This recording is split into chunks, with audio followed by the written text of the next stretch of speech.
Hello everybody, welcome in the world of यथार्थ आयुर्वेदा मध्ये शेवटचा पार्ट येते ते म्हणजे duties of medical officer in case of suspected poisoning.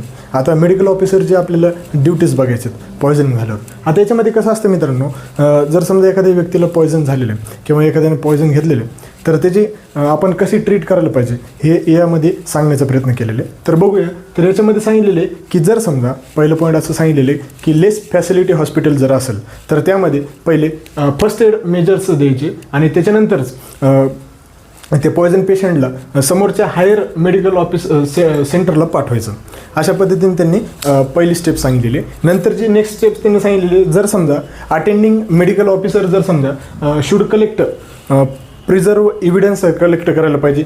जसं समजा पॉयझन घेतलेली बॉटल, क्लॉथ्स, फूडच्यामुळं जे पॉयझन झालेले ते सर्व आपल्याला एव्हिडन्स आहे तर ते प्रिझर्व करायचे. आणि नंतर तिसरी स्टेप त्यांनी सांगितलेली, every case of poisoning reported to the police officer in government hospital त्यांनी सांगितलेले. परंतु हे आपण जे समजा नॉन गव्हर्नमेंट हॉस्पिटल आहे तर प्रायव्हेट हॉस्पिटलमध्ये हे करत नाहीत.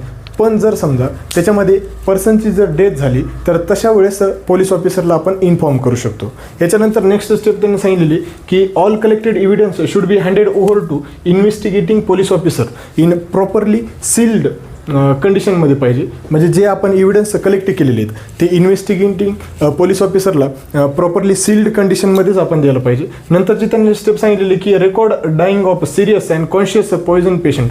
तर त्यांचं समजा नंतरची नेक्स्ट स्टेप त्यांनी सांगितलेली की police requires information regarding poison cases doctor should give all the information to the police officer. म्हणजे त्यांनी जी इन्फॉर्मेशन त्या पॉयझनबद्दल होती ती सर्व इन्फॉर्मेशन ते आपण डॉक्टरनी पोलीस ऑफिसरला व्यवस्थितपणे द्यायला पाहिजे. त्याच्यानंतर नेक्स्ट त्यांनी स्टेप सांगितलेली की date of the food poisoning केसेसमध्ये त्यांनी the public health authorities must be notified. म्हणजे समजा फूड पॉयझनिंग केसेसमध्ये पब्लिक हेल्थ जी ऑथॉरिटीज आहेत त्यांना सांगितलेलं पाहिजे. त्याच्यानंतर लास्ट त्यांनी सांगितलेलं की preservation of record should be up to 3 years पाहिजे.